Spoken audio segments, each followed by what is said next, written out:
How many people, man? Really? Ain't nobody gonna say no shit on this plane? We can't hear you. You can't hear me? Donald Trump, baby. That's right, this man knows what's up. We got some Hillary bitches on here. Come on, baby. Trump. That's what I thought. That's what I'm talking about. Hey, baby. Donald Trump. It's your president. Every goddamn one of you. If you don't like it, too bad.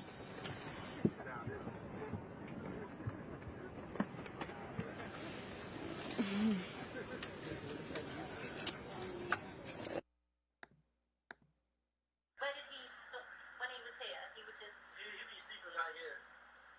So I'll give you I'll show. Cut that. Cut.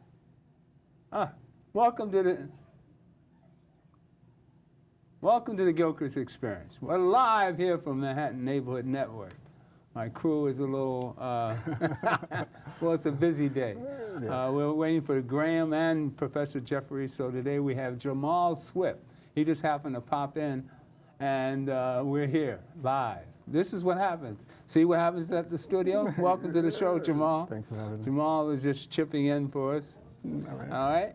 So what do you think about this Hillary bitches, he says? Did you hear the initial? Yes, this is actually my first time hearing it, and I'm not really that surprised after seeing all the stories in the news, and am I on? Yeah. Go ahead. Okay. I just feel that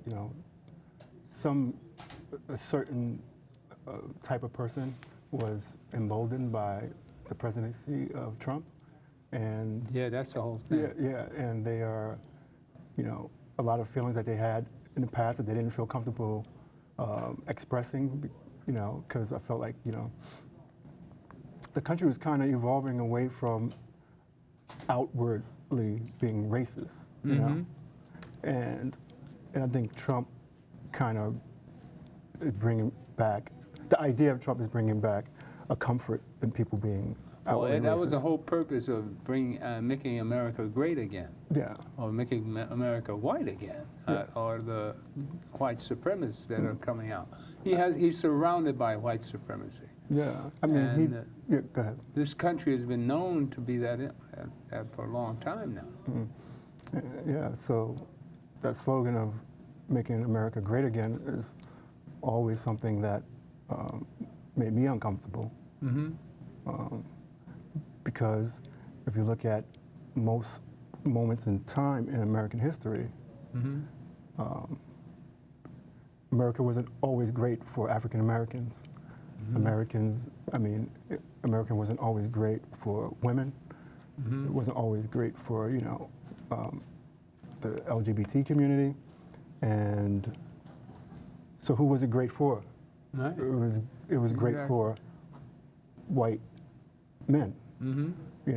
So going back to again, I mean, when was again good time for everyone involved? It wasn't, so I don't know what again he's talking Barack about. Obama is supposed to have brought a new true society to us, colorless or freedom for all. But he tried hard. He tried. 8 years, he did a good job. Yeah, he did some things But well. from day one, they targeted him to make sure he did nothing. That was a classic study of racism at its purest. Now they were all out of the woodwork. And I wanted to talk about this young man, Dylan Ruth, who's on trial for the Charleston 9. And this is a real, I mentioned it last week about being a sick case. Now, anytime any individual can walk into a church, Bible study, Wednesday night, Bible study, throughout the nation, that's a famous night for Bible study. And this young man walks into this church, actually had a list in his car of different churches, and his reasoning was to start a race war. Now, we have confirmation from his friends.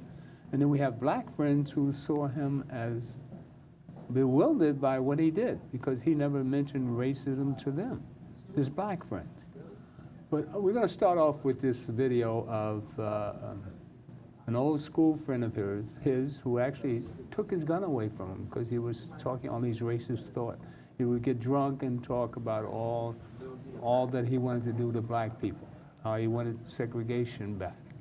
And play that video and we'll come right back at you. We're going to show you the climate, what racism is going to come out full bloom because of Trump as being a president. All right?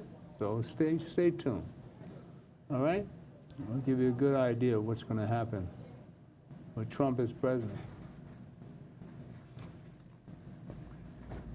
Where did he stop when he was here? He would just. He'd be sleeping right here. So I'll show you guys the Dylan Lake. The Dylan Lake. So he would just crash out. Yeah, just like that. What's your reaction to the news about Dylan? Like, that he actually did everything he said he was going to do. And I don't feel no different today than I felt about him before he did this stuff. Like I said, who's to say Dylan was in his right mind? Nobody knows what anybody go through. Was Dylan ignorant? Was he racist? No. Like, everybody's making him out to be racist, but here I am in front of you today as a black man and telling you I look at him no different today than what I looked at him last week. Because he never said anything racist to me, never treated me any different than he treated Justin. You said at the beginning of the interview that at one point he might have said something, but you didn't remember it. What did you mean by that? Like he told us that he was not, that church wasn't his primary target at all. That's why my heart goes out to those 9 families, because you guys weren't the targets. What does that mean? He wanted to shoot that school up, UCA, University of Charleston. It's 3 miles up the street from that church. He told you he wanted to attack the school. Yeah, he had no intentions on harming those people in that church. Can you just tell me more about when he told you this? We were on our way to the river. It was on a Wednesday because we dropped them off at the lake. So he was like, he's going to shoot the school up. And I was like, what? And he just stopped talking about it. He never said anything else about it. He was just like, they all got 7 days to live. Who knows? Like, how many friends do you have that's killed 9 people within this week? So how do you take it serious? As close as possible, can you remember what words he used to say what he said? That I'm gonna shoot up. That I want to shoot I'm gonna shoot the university up, and they all got 7 days to live. And on Wednesday he did it. He shot that church up. Did he give you a reason as to why he said he might want to do that? No reason. I just think it all boils down to his childhood. Him and his parents aren't on good terms. Like I said, without the support of your parents, you'll do things that you wouldn't think you do. When he mentioned the school, did he have a grudge against the school in the past or anything like that? I don't even know if he knew anybody at the school. Like he had no grudge. He wasn't an angry person. And he never mentioned the church before either? Never. Like, I've never heard him say anything racist. I've never heard him say anything about hurting black people, and specifically black people only. Not once. Now the sequel was a little confusing because I meant to play another video, which we'll play after this. But what he's showing here, this is a black friend. Yes. Now in the beginning of the video, he talks about they used to get drunk together. He shows you where he slept and he used to hang out with them. I don't know if you caught that first part. Yeah. All right. So him and Dylan were close. Now he never even he had no idea that Dylan was a racist. Now if you watch this other video, we'll see a completely different story. Now what is up with this kid? He can have black friends and be the hater that he is. Now maybe it's better that we show it this way. Now this is a black man who's fooled by this young kid. All right. Now he's 21 years old. He fooled this black kid. He said, I didn't know he was racist. Now play this other video. Now you tell me what the deal is. All right. This is his white friend. The flags of apartheid-era South Africa and Rhodesia, symbols of a life descending into a pattern of racial hatred. But it was the shooter's behavior, a friend says, which really scared him. He was just saying he wanted segregation. He wanted a race war. He wanted to be white with white and black with black. What did you say when he said that? I mean, I didn't agree with his opinion at all, and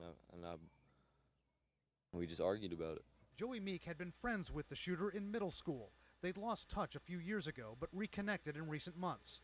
Meek says he recently talked about a 6-month plan he had to, quote, do something crazy. Meek says he doesn't know details of the plan. He said one night recently, the shooter drank a liter of vodka and talked about a race war, Meek says, and when Meek decided to take action. That same night, I took his gun and I hid it. And the next morning, I didn't want to get in trouble and him say I stole his gun, so I put his gun back in his trunk. How do you feel about that now? Terrible. I mean, terrible. But then again, I can't go back because I was looking out for myself, really, because I didn't want to get in trouble for stealing a gun. Meek says the shooter's parents gave him money for his 21st birthday, which his grandfather confirmed to CNN. They didn't want Dylan to have his gun. Why not? I have no clue. His parents know him better. I guess it's just an instinct his parents had. But Meek says ultimately the parents seemed to give in. His parents gave him the cash for his birthday in April, and they both split the price of the gun in cash and gave it to Dylan to go buy the gun and put it in his name. We don't know if his parents knew he was going to use the money to buy a gun. In a statement, the shooter's family says, quote, words cannot express our shock, grief, and disbelief as to what happened that night. We are devastated and saddened by what occurred. The family's pastor also spoke on their behalf. What they've asked and what I ask is that we continue to hold all these families in our prayers, and that the whole world, our nation, Charleston, our community, understand that we love them, God loves them. There was other bizarre behavior from his friend recently, Meek says. One day he asked me if I can videotape him burning the American flag, and I said, hell no, he's crazy. Now, Meek's got his own message for the victims' loved ones. That I'm sorry this all happened to everybody, and it could have been prevented if people would have taken him serious. But Dylan wasn't a serious person, and no one took him serious. But if someone would have taken him serious, this would all have been avoided.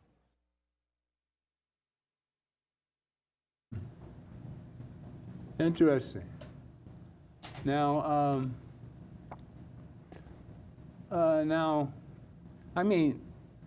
is everyone as confused as I am? I'm confused. I sat down and watched a 2-hour interview the police did with this kid. It's 2 hours long. I wanted to see if something was wrong with this kid. But we can tell by all his friendships. What's scary about this is that the black kid was completely, totally baffled. Who is this guy? How many other young kids are running around influenced by the internet? We see what's happening with ISIS, and the brainwash can come over the internet, and people are all pigeonholed into the computer. Everybody's on the computer. Nobody talks to each other anymore. There's but this guy had inter-people relationships with blacks. So you see what the second kid said about him? Yes. Now, would you believe either one? Well, you can have black friends and still be a racist. Like Donald Trump. I don't know if Donald Trump if he really has black friends. Yeah. Kanye West. Did you see? Did you see what Trump? Kanye West. Yeah, wow. That's funny. Ben Carson. Kanye just went to the Trump Palace this weekend, correct? Yeah. Oh, wow. He went there. Well, supposedly he went there because he wants Trump to help him with the gangs in Chicago. Oh, okay. That might be legit. But the way Trump profiles blacks, there's one of my black friends, Yeah. And then he puts Sessions in as Attorney General. And Sessions is a Klansman out of Alabama. Yeah, a lot of his cabinet is suspect. But I believe that you can be a racist and still have black friends. We saw just one black friend. Right? So I don't know how, that could be his only black friend. And racism is so deep-rooted that you can be around black people and still dislike them. We see it all the time. And how much of this might be about mental health as well? you know. No, he's not crazy. I'm not saying he's crazy, but you know how like you were talking about the internet before. Like some people might be He's brainwashed. might be outsiders, looking to outsiders and don't fit in with the crowd too much, and then they get on the internet and they look for kind of like people to speak to them. It's all the lies that the people are told. And you can see all the lies Donald Trump had on Hillary. Come to find out, he's the one that's in collusion with Russia and the whole hacking business that's coming out. I see him being impeached within 2 years. I mean, it's got, and then we're stuck with Spence, who can go both sides. He'll smile in your face and stab you in the back. But you think Trump is going to be impeached in 2 years? I think so. I mean, Trump has such a huge following. I mean, I'm nervous that 62 million? 62 million. But how many of those were hacked by computer? I don't know. Whatever it is, it's still millions of people, surprisingly to me, that Dylan Roos? Yeah, that fell in love with Trump's ideals, right? So, will it be really easy to just impeach him that way? With all the Nothing's going to be easy. He has a really big following, and I feel like they're very proactive. Well, I got a feeling that we that are sane and just have a general love of people, and that we judge people by the content of their character, not by the color of their skin. I mean, that goes for black people too. Yeah, of course. So, and watching Obama, which is my adopted son, I mean, that's my boy. That's my man. And if I could call him son, I'd be so proud. But he's my brother, and which I'm even prouder of. That, you know, at my age, to see a black man handle himself the way he did, through all this, you know, I've been the only black in situations, so I'm familiar with dealing with racism. I mean, I come up the hard side, you know. I had a friend, I told the story last week, he had KKK carved on his wrist. You saw someone in the street? I was in the service with a guy who had KKK on his wrist. He was a Klansman. But he had met a New Yorker who was fluid, I could speak well, and he had never met a black like me. So he was completely, Graham? All right, just run, all right, just, we'll bring Graham on the set. But that's racism. But I just want to run Obama, an old, and let's go back to Obama.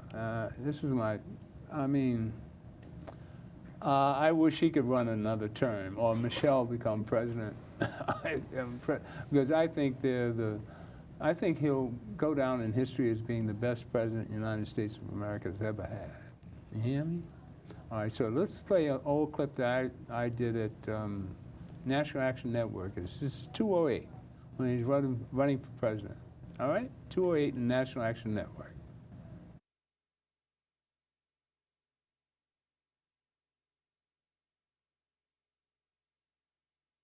I wasn't sure.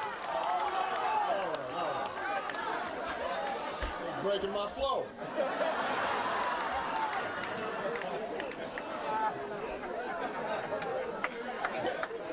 Russ says it was my wife. She told me what groceries I got to bring home tonight. All right, where was I? I was in law school. Southside, $13,000, went to law school, came back. And because I had done well in law school, I had an option to go to some of the Wall Street firms and make a lot of money, but I decided I still believed in that principle of working at the grassroots level. So I spent the first year out of law school organizing a voter registration drive and registering 150,000 new voters to help Democrats get elected in 1992. And then I started a civil rights practice, and I represented people who didn't have a voice, represented folks who had been discriminated against on the job, African Americans and Hispanics and women, represented African Americans whose votes had not been properly counted and who did not have an opportunity to meaningfully participate in the political process. I started teaching constitutional law seminars on race and the law at the University of Chicago Law School. And after a few years, a Senate seat where I lived opened up. And some people asked me, because they knew of my community activism, whether I'd be interested in running for the state Senate. And I did what every wise man does under such circumstances. I prayed on it, and I asked my wife. Amen. And after consulting those two higher powers, I did what every first-time candidate does, which is I talked to every person who would listen to me. So I'd go around and I'd go to the PTA meetings, and I'd go to the block parties, I'd go to the barber shops and beauty shops, and everywhere I went, I'd hand out literature, and folks would look at it and they'd say, okay, so you're running for Senate. They'd have two questions for me. First question, where did you get this funny name Barack Obama? Although they wouldn't say it right, and they'd call me Alabama. Or they'd call me Yo Mama. And I'd have to explain my name's Obama. And my father was from Kenya, from Africa, which is where I got the name from. And then my mother was from Kansas, which is where I got my accent from. But the second question bears on today. Because the second question people would ask is, you seem like a nice young man. You've got a fancy law degree, could be making a lot of money. You teach at a fine law school. You got a beautiful family, church-going man. Why would you want to go into something dirty and nasty like politics?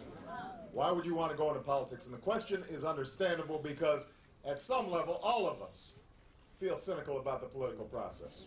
Even those of us who are involved in it feel cynical about it because we get a sense that politics has become a business and not a mission. That power, especially in Washington, is always trumping principle. That we've got a lot of leaders who are long on rhetoric but short on follow-through. And so over time, we get discouraged. Over time, we start feeling as if what happens in the public arena doesn't really make much of a difference. Maybe every 2 years, every 4 years, we vote, we hold our noses, choose the lesser of two evils. But we don't really have confidence that government is going to make a meaningful difference in our lives. At most, we hope that it does us no harm.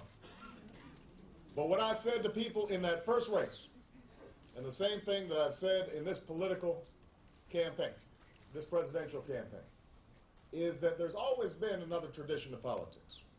There's been a tradition that says that we're all connected as a people, that we've got a stake in each other. As I said at the 2004 convention, if there's a child in Harlem that can't read, that makes a difference in my life, even if it's not my child. If there is a veteran in Chicago that is foraging through a dumpster because he's homeless, because he didn't get the proper services that he needed after serving this country, that diminishes all of our patriotism. That basic notion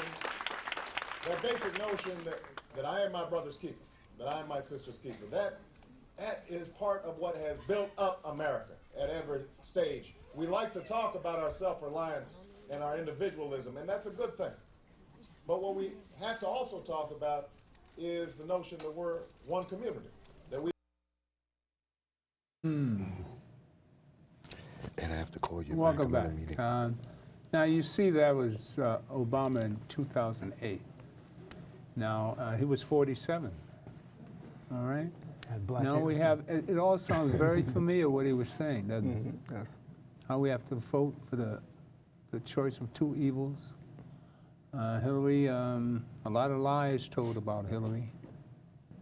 And you see this obnoxious, well, I got to be careful what I say about him now. Is that it? He might have... No, as long as you're not speaking sedition or violence. But Donald Trump is a phenomenal, as we all know. But he's a New Yorker, and he's slick. He's a slick New Yorker. And by these cabinet choices, we can see his business, as Obama said, you know, business trumps morality. Now, there's Tillman, Secretary of State, friends with Putin, business partner with Putin. They have a $300 billion oil deal.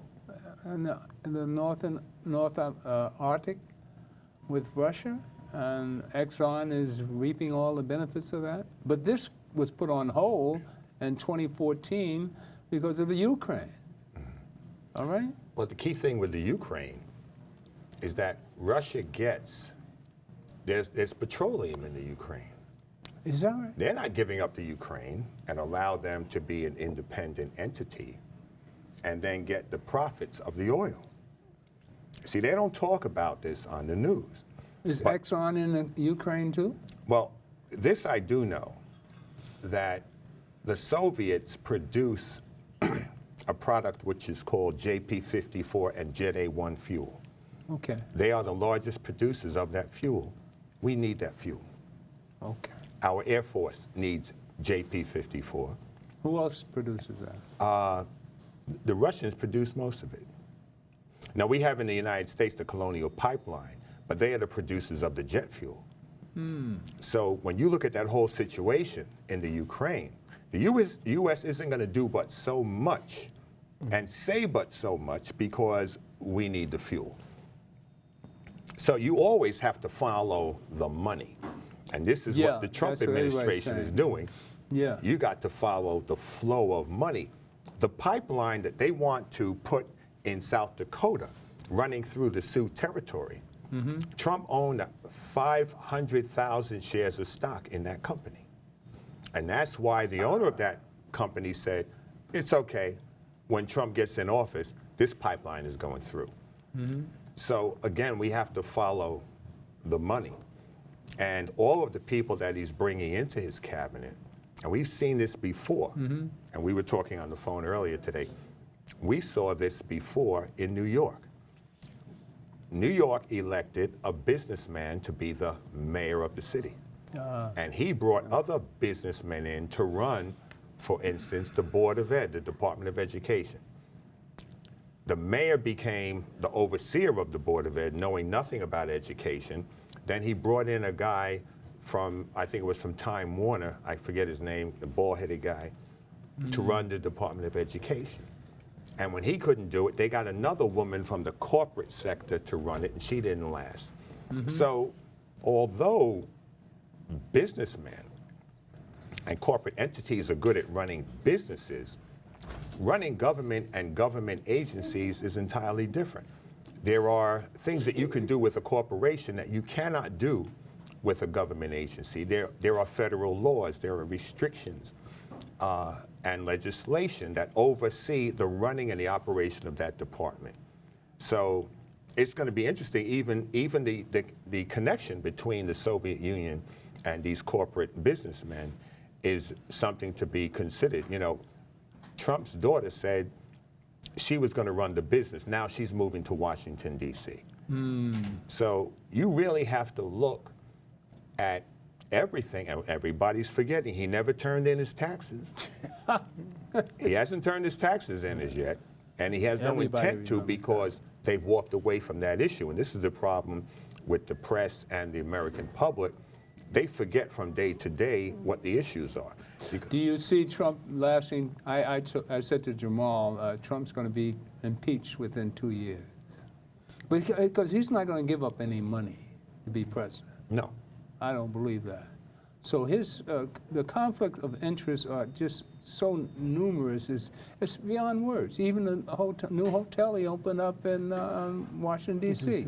Well, down the beyond street that, from the White House. There's a hotel they opened in Turkey. Yeah, right.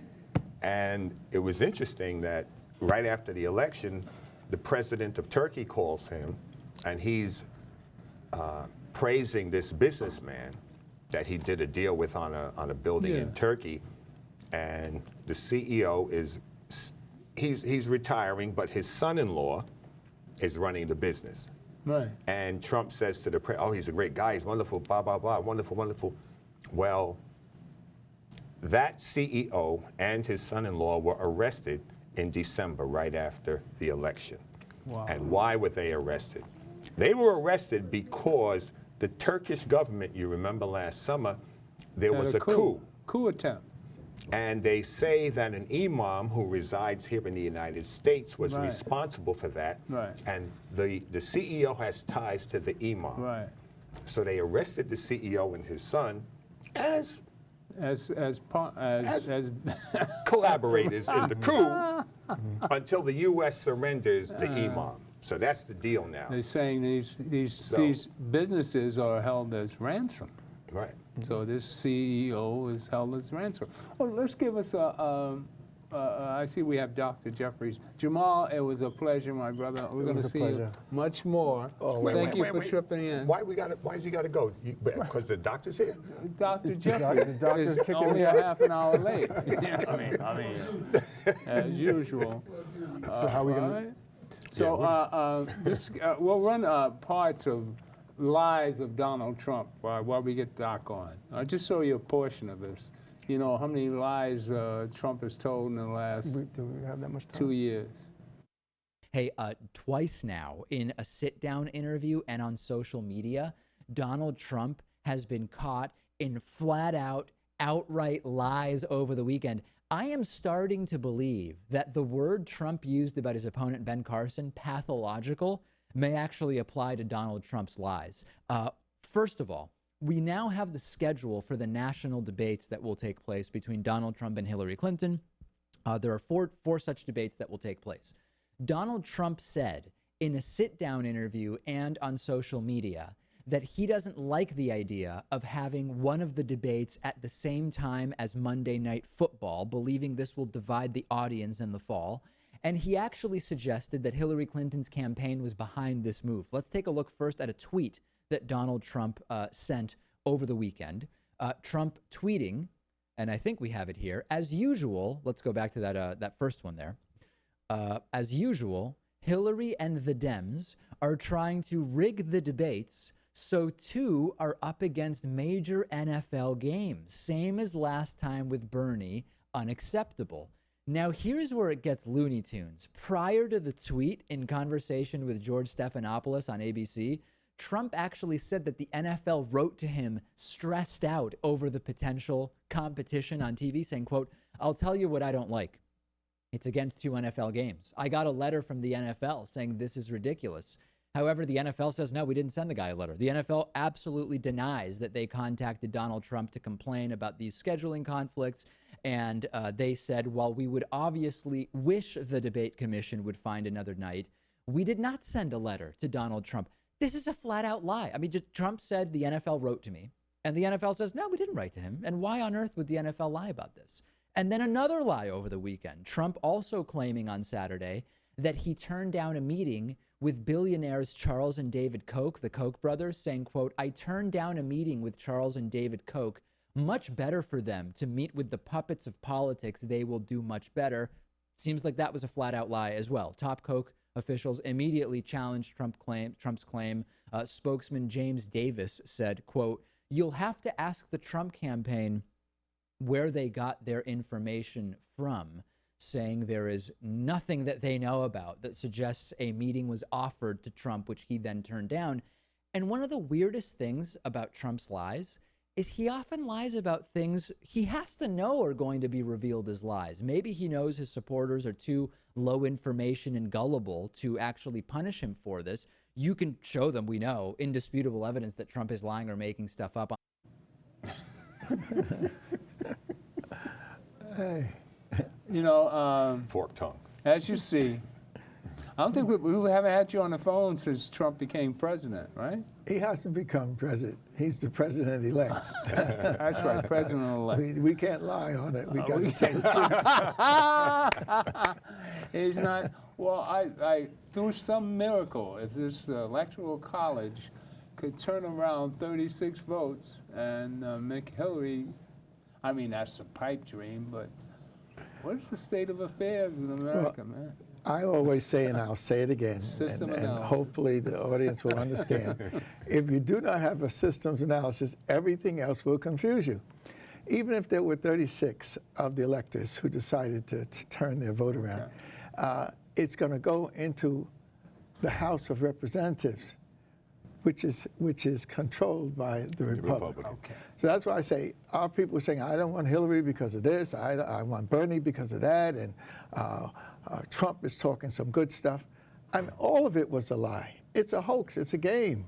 No one is going to be able to say, I'm going to propose that you don't pay any college fees. I mean, that was a lot of young people were all excited about that. That's not going to happen. That was a joke. And so for us to act like this is the first rich man who got his hand all over the government, the United States government was not founded to be a democracy. It was founded to be an oligarchy dominated by rich white men with property and power from the very beginning. So the whole nation is a lie. You can't say the founding fathers loved freedom, justice, and equality when all of them were slave master bastards. Right.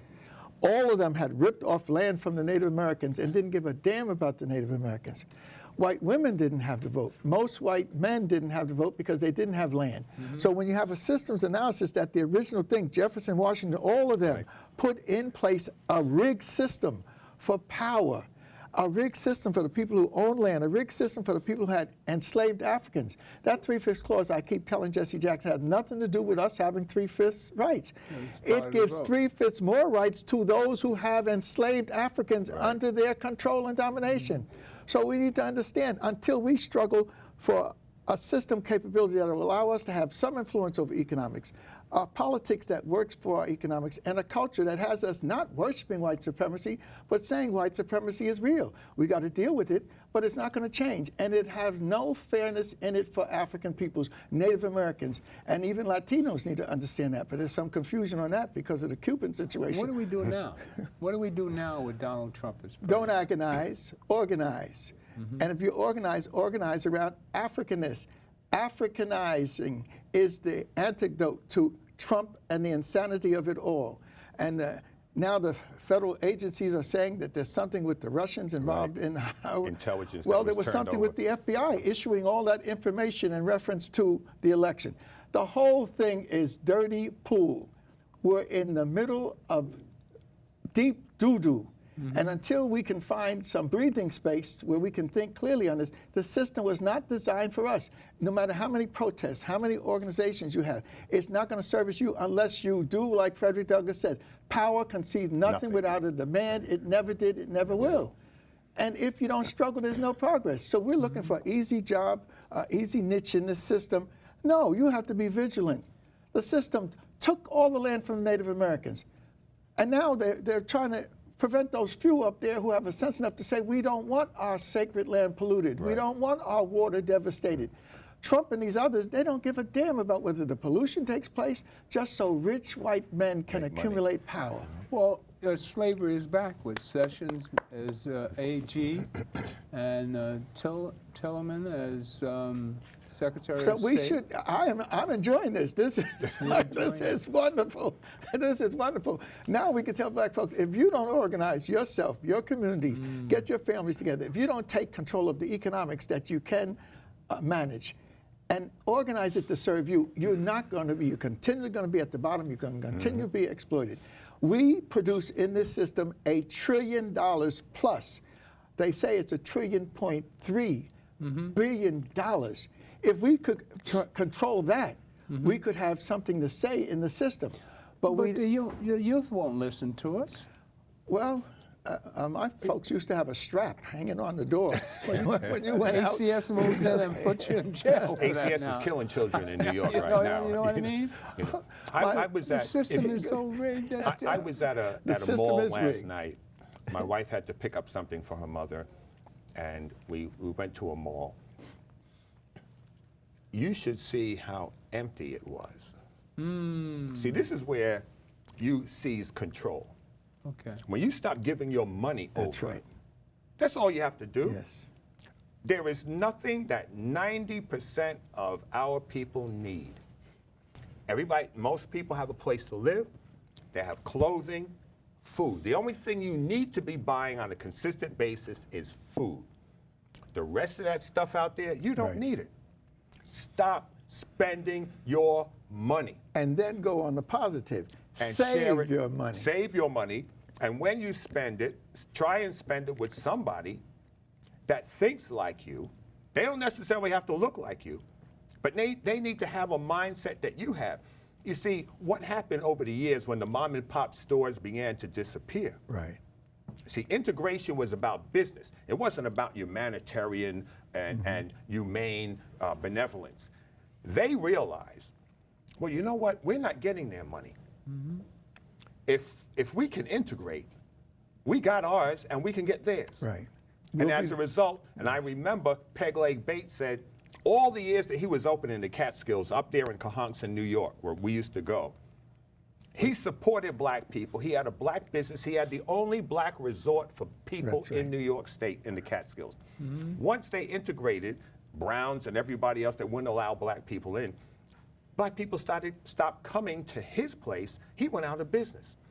But the white businesses flourished. And this is what has happened. The small businesses have died. And this is not just about black people. It is about all working people around the country. Right. Well, You are suffering because you support the very entities that are out to destroy you and your way of life. Well, we can talk about and the you support past. that because culturally your mind has been messed over and you really don't want to be with your people. You've been trained and processed to be with others.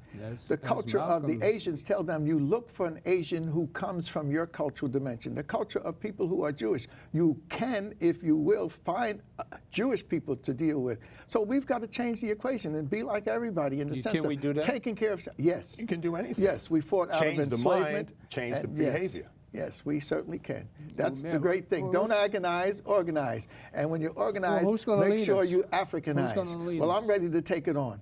With the breath of my body, I'm ready to take it on. They're going to say you're too old. Hey, that's right. He's breathing, he's walking, he's That's talking. right. And I am too old, and I shouldn't take it on. But if no one else is there in the breach, and if I don't do it, the old men and the old ladies should take it on. Harriet Tubman didn't say, I'm waiting for some young people to take our people out of slavery. She found some young people, and they didn't even want to leave. They didn't know they were in slavery. So she realized the mind was the important. Whoever controls the mind, M-I-N-D, controls the mind, M-I-N-E. And we are the margin of profit of this system. If we just declared we're going to save our money, times are getting hard. Trump is going to take care of rich white folks. Poor white folks now want to blame us for everything. We're going to save our money. We're not going to spend it. That would give us power that we never could have dreamed of. I say everybody should join National Action Network. Well, National Action Network had an economic program that had to do with trying to put economic packages together. However, the system is such that it can co-opt anybody who thinks they can work with the system and find a niche in the system. When they decide to get rid of you, they just had an expose. This woman on MSNBC, Rachel, my wife said, look at it. Here it is. After midnight, I got home, and she said, make sure you look at Rachel. Rachel had a program to deal with Exxon and Chad. If that does not let us know that that's happening all over our world, it's happening in Jamaica, it's happening on the coast. Nigeria. That showed you how the African nations are turning against each other and always have. No, they have never been African nations. They were colonies that were transformed to be another economic unit of the global system. Systems analysis will tell you you need a nation that takes care of your people. You need leadership that does not steal from the people. If they do, you should have the secret societies in your society that poison the food and get them out of the way. How can we have leaders that are ruling and stealing for 30 years? Mobutu is a case in point. Every European allowed this fool who came into power with a military coup, and they allowed him to rule for 30 years. While they allowed him to get $10 billion to keep in their banks in Europe, they exploited the Congo like no other nation has been exploited. And why is it continuing? Because the Exxons and all of these corporate structures and that Trump mentality and whatever mentality of the rich is ruling. So we have a chance now to expose this whole thing, and we don't owe nobody nothing. Expose it and take this to Trump. Take it to Trump? No. He's president. No, he's I would not take gonna do tell him anything about our it. history. I'll take an arsenic pill to Trump so that he can go without too How much about some anguish. constructive? Trump is the epitome of the worst kind of mentality that white folks will. He's on the edge of the Nazis. The Nazis who created this white, blonde Superman concept. We helped destroy that with World War II. And now it's reemerging, and has always reemerged again and again. Dylan Root. How do we fight it? If there is no struggle. Struggle. There is no Well, we're going to have a struggle. Well, but the struggle. We're in a struggle already. The struggle is not to be in cahoots with Trump. Expose his ass. All right. So we exposed Chad. Just as like we should have Rachel exposed did. the Rockefellers. Just Like as we Chad. should have exposed the others All who right. set up Standard Oil. All right. Let's deal with Chad. Let's deal with Chad. Well, but I'm trying to deal with it. Let's deal with Chad. And they're Now, talking Chad about is oil. ruled by. All right. They're talking about oil. All right. Oil So you take, as a weapon for control of government is Rockefeller's Standard Oil, which was formed and organized as a corporate entity in 1867, the year before my grandfather was born.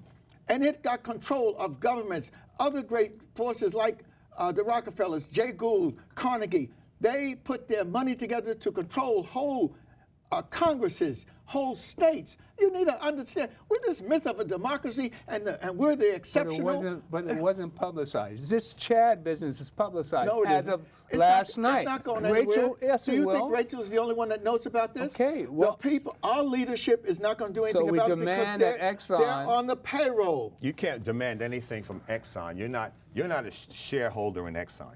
You're a non-entity. You're not a shareholder. Shareholders make demands of the corporations.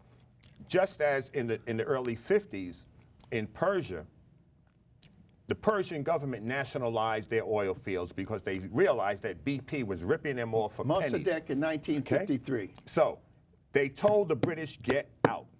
No, we have a contract. No, get out. So what did BP do? They came here. They sat down with the CIA. The CIA set up a process of undermining a democratic government in the Middle East that was more democratic than this republic, toppled the government, and we put in the Shah. an Ayatollah. The Ayatollah. No, the Shah was the first one. Shah of Iran. Well, the Shah comes later because the country was called Persia. Roll the history This out. is going back over 5,000 years of history. Okay. Persia. This Yes. is going back to the beginning of mankind. That's why we Persia, need some the deep understanding and analysis So of these the things. Persians now were taken over by the U.S. and BP. We put in the Ayatollah and changed the name of the country from Persia to Iran. All right? Now, we talked about the problems with the Ayatollah when the Iranians kidnapped some Americans back in the 70s when Carter was the president. That's because the Shah was here in the hospital. He came here. But the thing is, he was working. But the historical point is correct. Oil money and gold and diamonds and land is what moves the European system. And But see, all that was hidden and it wasn't known to the planet. With this Chad business, this is public TV. I mean, this is on television. But nobody's going to do anything about it. We have to do something about it. No, you're not. They can't get away with it. No, you're The not. people I that can't see run the why you government- can't take this Chad situation right there and say, Exxon, if you're exploiting the people of Chad, make sure some of that money gets to the people. Okay, can we go to Al Sharpton? Can we go to Reverend Jackson? Can we go to the president who's going to be the Why can't we? ex-president Why and can't say we? we need to put our systems analysis? The super exploitation of Africa has been the key to the European development for the last 500 years. And every time, Your nephew, Jeffries, get together and go to Obama. Okay, we will go to All Obama. right.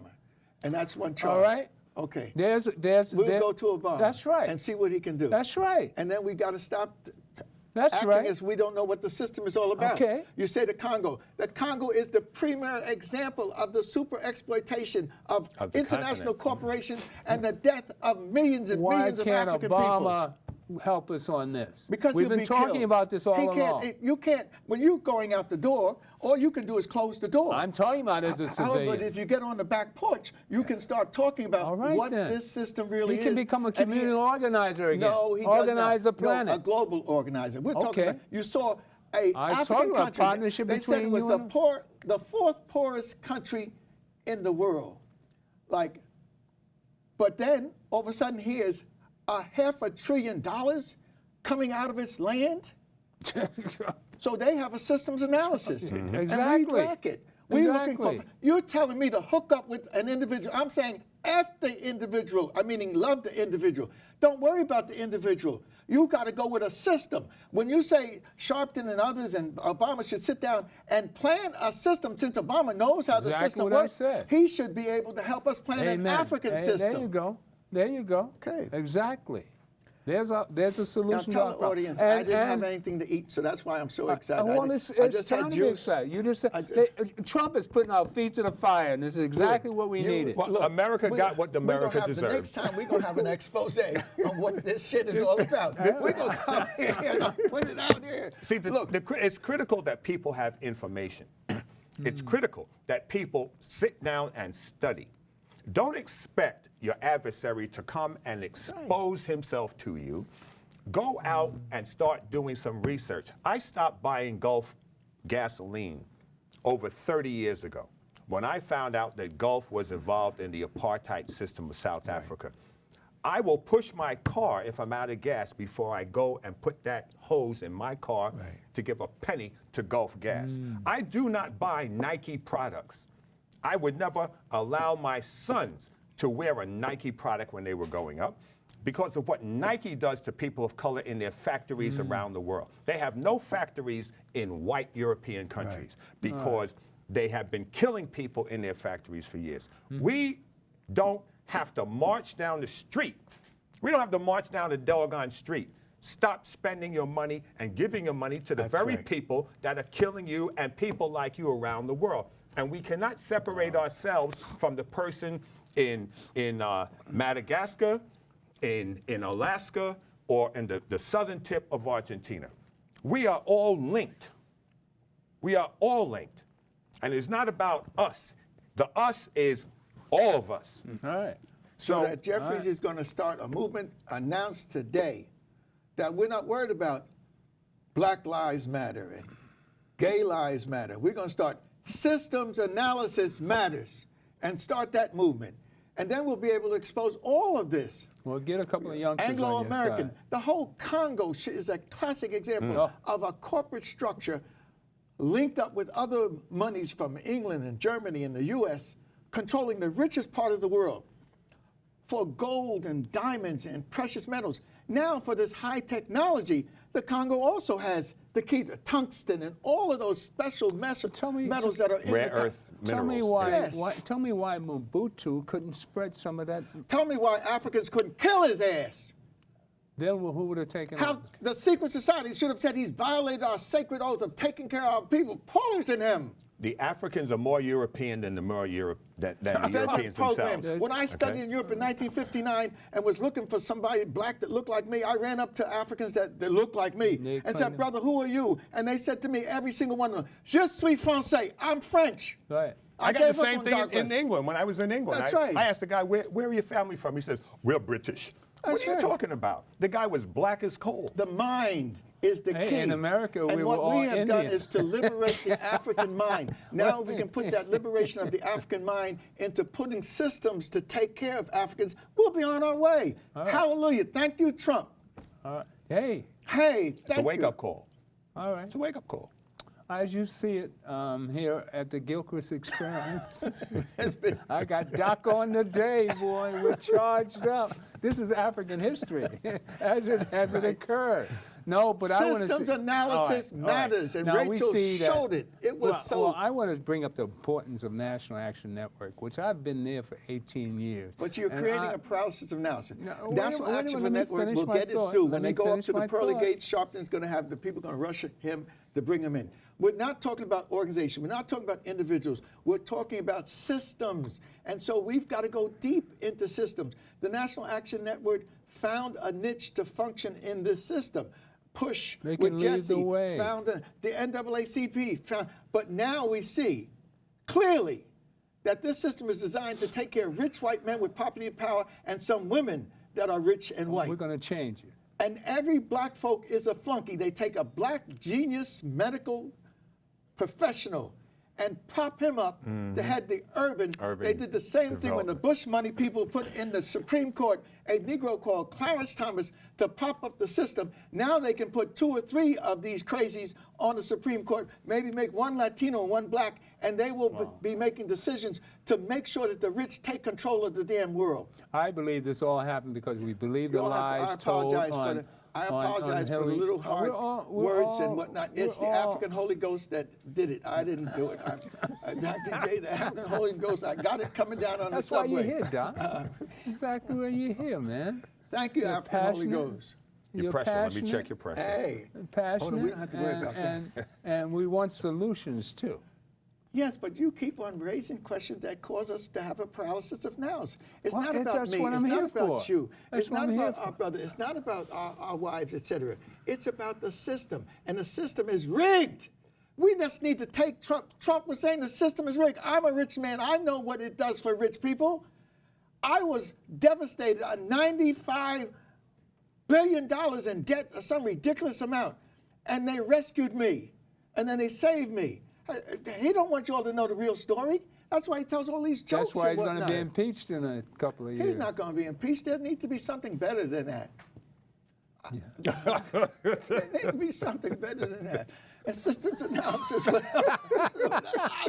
At this point, I'm ready to shed my life. I'm ready to give it up now. No, we This need is- you. We no, need you. No, But no, this no, is no, the no. point. God's in charge. Standard man. oil. Look, God's in charge, man.